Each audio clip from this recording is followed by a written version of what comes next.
अस्सलाम वालेकुम दोस्तों। आज से हम स्टार्ट करने वाले हैं cellular respiration. Basically cellular respiration chapter bio energetics का दूसरा पार्ट है।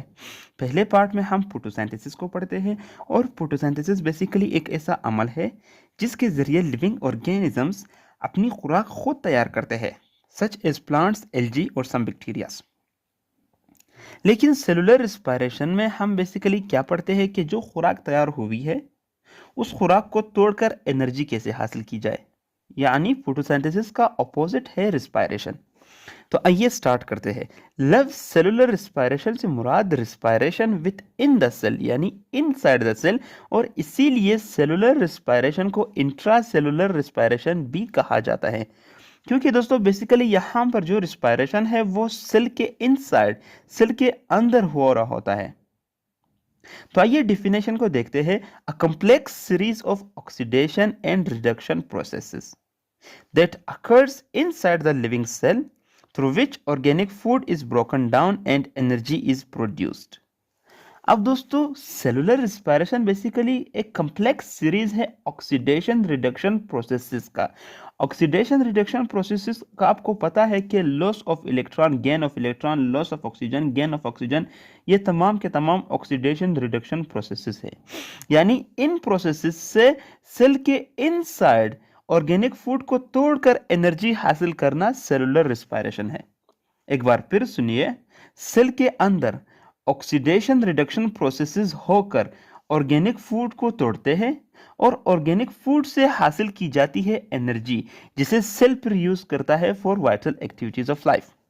अगर हम देखें तो ऐसा रिएक्शन जो लार्ज मॉलिक्यूल को तोड़कर स्मॉलर में कन्वर्ट करे और साथ ही साथ एनर्जी हासिल हो, उसे बेसिकली कैटाबॉलिज्म कहते हैं। तो it is a type of catabolism process, यानी जो सेलुलर रिस्पायरेशन है वो कैटाबॉलिज्म प्रोसेस का एक टाइप हो सकता है, क्योंकि यहाँ पर ऑर्गेनिक फूड जो कि लार्जर मॉलिक्यूल्स होते हैं उसे तोड़कर एनर्जी हासिल की जाती है in the form of ATP.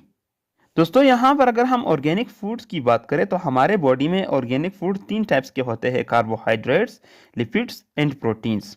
और सबसे पहले हमारी बॉडी कार्बोहाइड्रेट्स को ही तोड़ती है, इसीलिए इसे प्राइमरी सोर्स ऑफ एनर्जी कहा जाता है।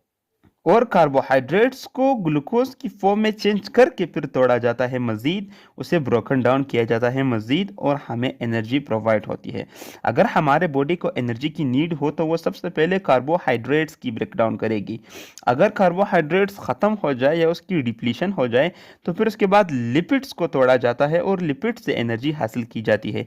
अगर लिपिड्स भी मुकम्मल ना हुए तो उसके बाद लास्ट में प्रोटीन्स की बारी आती है और हमारी बॉडी प्रोटीन्स की ब्रेक डाउन करके एनर्जी हासिल करती है। तो अब टाइप्स की बात करते हैं, types of cellular respiration. Inside the cell, respiration occurs into two types according to the oxygen availability। अब दोस्तों बेसिकली आमतौर पर सेलुलर रिस्पायरेशन के दो टाइप्स है जो कि ऑक्सीजन के अवेलेबिलिटी की बुनियाद पर है। यानी दोस्तों ऑक्सीजन पर डिपेंडेंट है। अगर ऑक्सीजन होगा तो एक टाइप अकर होगा सेलुलर रिस्पायरेशन का, अगर ऑक्सीजन नहीं होगा, ऑक्सीजन एब्सेंट होगा, तो फिर दूसरा टाइप अकर होगा सेलुलर रिस्पायरेशन का। यानी दोस्तों इनसाइड द सेल जो रिस्पायरेशन है, अगर ऑक्सीजन प्रेजेंट होगा तो वो एक टाइप की तरफ जाएगा, अगर ऑक्सीजन ना होगा तो वो रिस्पायरेशन दूसरी टाइप से होगा। अब वो दो टाइप्स कौन से हैं? Aerobic respiration and anaerobic respiration. तो आइए एरोबिक रिस्पायरेशन को देखते हैं। A type of respiration that can only be occur if oxygen is present and sometimes mitochondria. अब दोस्तों एरोबिक रिस्पायरेशन एक ऐसा टाइप है रिस्पायरेशन की जो तभी अकर होगा अगर ऑक्सीजन प्रेजेंट है। यानी अगर ऑक्सीजन प्रेजेंट ना हो तो एरोबिक रिस्पायरेशन अकर नहीं होगा सेल के अंदर। और समटाइम्स माइटोकॉन्ड्रिया भी शर्त बनती है एरोबिक रिस्पायरेशन की, यानी अगर माइटोकॉन्ड्रिया मौजूद ना हो तब भी एरोबिक रिस्पायरेशन नहीं होता। लेकिन मोस्ट केसेस में जैसे कि बैक्टीरियाज, उनमें माइटोकॉन्ड्रिया प्रेजेंट नहीं होता लेकिन वहां पर एरोबिक रिस्पायरेशन हो रहा होता है। तो यहाँ पे हम ऑक्सीजन पर जोर देंगे और ऑक्सीजन की ही बात करेंगे कि एरोबिक का एक ऐसा टाइप जो ऑक्सीजन की प्रेजेंस में अकर होगा उसे एरोबिक रिस्पायरेशन कहते हैं। If oxygen is absent then the reaction will be called as anaerobic respiration। यानी दोस्तों अगर ऑक्सीजन प्रेजेंट ना हो तो फिर रिस्पायरेशन का कौन सा टाइप अकर होगा सेल के अंदर? Anaerobic respiration. मजीद देखते हैं, the molecule to be broken down is glucose. अब दोस्तों हम जिस मॉलिक्यूल को डिस्कस करने वाले हैं वो बेसिकली ग्लूकोज है, और यही ग्लूकोज ऑर्गेनिक मॉलिक्यूल है जिसे तोड़कर एनर्जी हासिल की जाती है, इसीलिए ग्लूकोज को रेस्पिरेटरी फ्यूल भी कहा जाता है।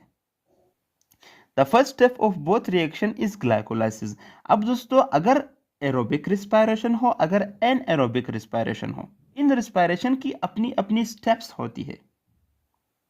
अगर एरोबिक रिस्पायरेशन हो, अगर एनएरोबिक रिस्पायरेशन हो, तो दोनों ही अकसाम में जो पहला स्टेप है वो ग्लाइकोलाइसिस कहलाता है, जिसमें ग्लूकोज को तोड़कर पायरुवेट की प्रोडक्शन होती है।